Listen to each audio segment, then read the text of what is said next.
papel ang hawak ko. Mga kaibigan, nagkwento ko sa inyo ang buhay ng bawat bakla sa isang piraso ng papel. Mga kaibigan,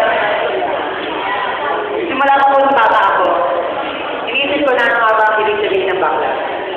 Bakit nilalait? Bakit kami binubuko? Kung bakit kami sa atin ang tao? Mga kaibigan, ang kwento ng mga bakla ay magsisimula dito. Muntikang maestro.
Katulad ng bakla, sabay ang pag-abot ng buhay.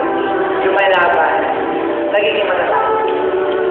Sabat ang huli, minsan di ko sa TV, ngunit nakatutunan. Mga kaibigan, pagmasdan niyo po ang kapag ito ay bumangga sa isang bato. Mga kaibigan, katulad ng isang bakla, pinilit sa imaginasyon.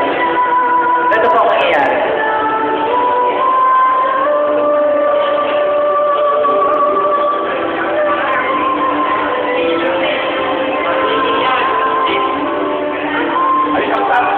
Kaibigan, itong simpleng papel na walang sa na kung saan pinapasin nyo ang lahat pang walang silbi, walang umang sa mundo.